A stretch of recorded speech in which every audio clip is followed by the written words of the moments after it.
Hi friends, అందరికీ నమస్కారం. హంస వెంకట్ యూట్యూబ్ ఛానల్కి వెల్కమ్ ఫ్రెండ్స్. వెల్కమ్. ఇంతవరకు ఎవరైనా నా ఛానల్ని సబ్స్క్రైబ్ చేసుకోకపోతే please subscribe my channel friends. మరి ఈరోజు మనం ఎన్నో స్టోరీస్ ఉన్నాయి మనకు. ఈరోజు ఒక కథ తెలుసుకుందాం. గౌరీ శంకరుల కథ అంటే వధూవరులకు పాఠం. అంటే మనం ఏ పురాణాన్ని విన్నా చదివినా మనకు ఆ కథలో దాగి ఉన్న అంతరార్థాన్ని మనం తెలుసుకోవాలి.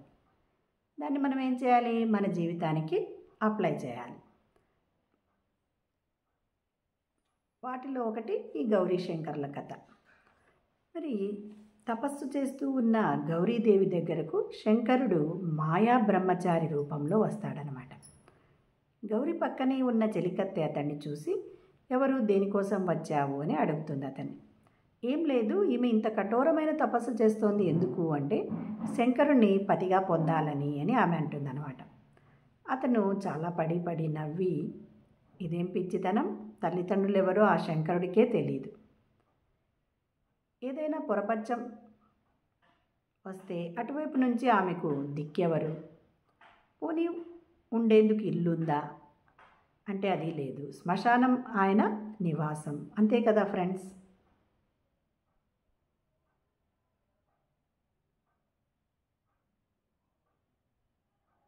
వచ్చే వాళ్ళందరూ ఏడుస్తూ వస్తారు, దిగాలుగా వెళ్తూ ఉంటారు. మరి ఎప్పుడు ఇక్కడికి రాకుండా ఉంటే బాగుండదు అనుకుంటారు. అతని వంటికి అంటే అతని ఇంటికి ఎలా ఉంది, వెళ్ళే మార్గాన్ని చూద్దామా అంటే ఆ దారి మొత్తము చనిపోయిన వ్యక్తులతో, వారి తలలు గొరిగిన వెంట్రుకలతో, తడి చేసిన వస్త్రాలతో ఉంటుంది. ఇంతకు అందంగా ఉంటాడా అంటే ఒళ్ళంతా శ్మశానంలోని బూడిదను అంటించుకుంటాడు. పుర్రెలు లేదా మెడలో ఆభరణాలను ధరిస్తాడు. కఠినంగా ఉండే రుద్రాక్షలను, విలువైన వస్త్రాలున్నాయనుకుంటున్నావేమో, ఆయనకు ఉన్నది రెండే రెండు, అంటే వస్త్రాల జగత్త. ఒకటేమి అంటే రక్తపు బొట్లు ఓడుతూ ఉండే ఏనుగు చర్మం, గజాజి అంటే మరొకటి బరువైన పులి చర్మం. వివాహమయ్యాక కౌగలించుకుంటే ఆ శ్మశాన భస్మం చందనపు పూతతో ఉన్న ఆమె శరీరానికి అంటుకుంటుంది. చక్కని పుష్పాలను కొప్పు నిండా ధరించే ఆమె అందానికి ఆయన బిరుసైన ఏనాడు తలంటి లాంటి సంస్కారం లేని కురులు, పైగా దాదాపు పాదాల వరకు ఉండే ఆ జటాజూటం వెగటుగా అనిపించదా? మరి అన్నిటికీ మించి చూడ్డానికి అదోలా అనిపించేలా 3 కళ్ళుంటాయి. చక్కని భోజనాన్ని అత్తింట్లో ఆరగిద్దామనుకుంటున్నదేమో ఆ వెర్రిది. ప్రతిరోజు భిక్షాటన చేసుకొని వచ్చి దానితోనే సంతృప్తి పడతాడతను. ఆమె కనుక వివాహం చేసుకున్నదనుకో, ఏదైనా మిగిలితే పెడతాడు. లేదంటే వస్తే మరి చక్కని అన్నపాత్ర ఉందనుకోకు, పుర్రెలో తినాల్సి వస్తుంది. ముందే గమనించుకోవాలని చెప్పు. అతని కళ్ళలోని ఏమైనా అందముందా? అతను ఎప్పుడు కోపంతో ఉంటాడు. ఏమానందిస్తావు అతన్ని పెళ్లి చేసుకొని అంటూ ఇంకా ఏదో చెప్పబోయాడు. అతని మాటలన్నింటినీ వింటున్న గౌరీదేవి తన చెలికత్తెతో అతన్ని వెళ్ళిపోమ్మను, గొప్పవాళ్ల గొప్పతనం తెలియకుండా ఎవరైనా ఎక్కడైనా మాట్లాడుతూ ఉన్నప్పుడు అలా నిందించిన పాపంతో కొంత భాగం వింటున్న మనకు కూడా వస్తుంది అని ఆమె అంటుందన్నమాట. తర్వాత అతనితో, ఓ బ్రహ్మచారి, శంకరుడి గురించి నోటికి వచ్చినట్లు మాట్లాడుతున్నావు, ఇది సరికాదు. ఇంద్రుడంతటి వాడు ఆయన వస్తూ ఉంటే ఐరావతాన్ని దిగి నమస్కరించి వెళ్ళాడు. ఆయనకు ఉన్న 3వ కన్ను జ్ఞాననేత్రం తప్ప అంగవైకల్యకు సూచకం కాదు. ఆయన ఎవరికీ అంతుపట్టనంత సనాతనుడు. ఆయన లయకారుడు కాబట్టి ఆ సమయంలో శ్మశానమే ఆయన కార్యస్థలం. అందుకే అక్కడ ఉంటాడు. తమ వారు మరణించిన సందర్భంగా ఎవరైనా అశుచి అంటే అంటూ మైలా వస్తే ఆ కార్యక్రమాలన్నీ పూర్తయ్యాక శుద్ధి జరిగేది ఆయన ఆలయంలో రాత్రి నిద్ర చేసిన తర్వాతే. ఇలా ఎన్నని చెప్పను?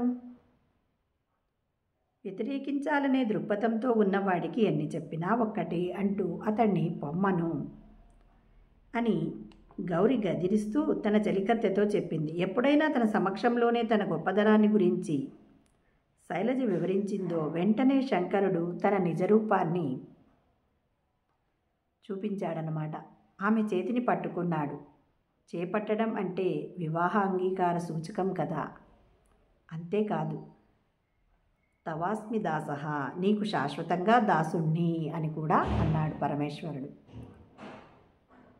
అలాంటి వరుడు ఆయన ఒక్కడే అంటున్నారు. ఈ మంగళకౌరీ కథ ద్వారా తెలుసుకోవలసిన విశేషాలు అనేకం ఉన్నాయి. పెళ్లికి ముందు ఏ వరుడైనా తను చేసుకోబోయే వధువుకు కొన్ని అతిశయాలు చెబుతాడు. తన గురించి ఉన్నది ఉన్నట్లు చెప్పుకున్న వరుడు ఎవరు? శంకరుడు ఒక్కడే. అంతే కదా. మరి నేను భస్మం పూసుకుంటాను, మరి నేను శ్మశానంలో ఉంటాను అని ఇలా ఎవరు చెప్తారు? ఈ రోజుల్లో ఎన్నో సంసారాలు అనతి కాలంలోనే కూలిపోబోతున్నాయి. లేదా అప్పుడు అలా చెప్పావా, లేదా ఎందుకలా చెప్పి నన్ను మోసగించావు లాంటి దెప్పుళ్లతో నిత్య కలహాలతో కొన్ని సంసారాలు సాగుతూ ఉన్నాయి. కాబట్టి సుఖంగా కాపురం చేసుకోవలసిన వరులు నిజాన్ని నిజంగానే చెప్పుకోవాలి లేదా చెప్పించాలి. ఒకవేళ వరుడు లేదా వధువు అలాంటివి చెబితే అది సరికాదని తల్లిదండ్రులు మందలించాలి. పొరపాట్లను అంగీకరిస్తూ నిజాన్ని చెప్పి తీరాలి. రెండోది, శంకరుడు ఆమెను తాను తపస్సు చేసుకుంటున్న కాలంలో చూశాడు. అప్పుడు ఆమె చాలా సౌందర్యవతి. కఠోరమైన తపస్సు కారణంగా ఆమె గౌరవర్ణంలోకి మారింది. అయినా శంకరుడు ఆనాడు ఉన్న అందం లేదు కదా, మరొక ఆమెను చూసుకుందాం అనుకోలేదు.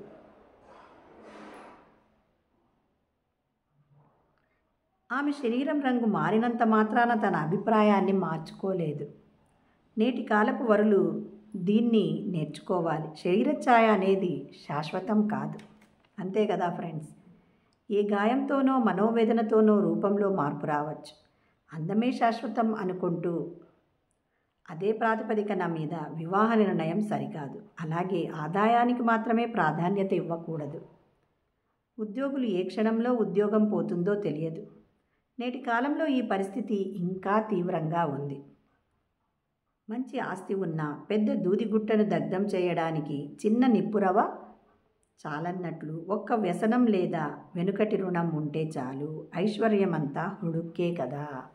చూడండి ఫ్రెండ్స్, అంటే అందం కాదు, ఎంతోమంది చాలా అందంగా ఉంటారు, కానీ హృదయపరంగా వాళ్ళకి ఎటువంటి ఇది ఉండదు. అంటే హృదయం ఏమీ బాగుండదు ఫ్రెండ్స్. ద్వేషము పగతో నిండిపోయి ఉంటారు. మరి ఎంత అందంగా ఉన్నా ఏమిటి? మరి ఆమె అలా తపస్సు చేస్తూ ఉంటే ఆమె గౌరవవర్ణంలో అంటే ఆమె గోధుమ రంగులో మారిపోయింది. అందుకనే ఎప్పుడూ అందం కాదు చూడాల్సింది అని మనం ఈ గౌరీ శంకరుల కథని ఆదర్శంగా తీసుకోవాలి ప్రస్తుత సమాజంలో ఉన్న వధూవరులని చెప్తూ ఉన్నారు ఫ్రెండ్స్. మరి అలాగే చక్కగా ధ్యానం చేయండి, ధ్యాన ప్రచారం చేయండి. మరి ధ్యానం ఎలా చేయాలి అంటే వేళ్ళలో వేళ్ళు పెట్టుకోవాలి, కళ్ళు రెండు మూసుకోవాలి, సుఖాసనంలో కూర్చోవాలి. పైన కూర్చున్న వాళ్ళైతే కాళ్ళు రెండు క్రాస్ చేసుకోవాలి. మరి మన సహజమైన శ్వాసను గమనించడమే ధ్యానం ఫ్రెండ్స్. Thank you.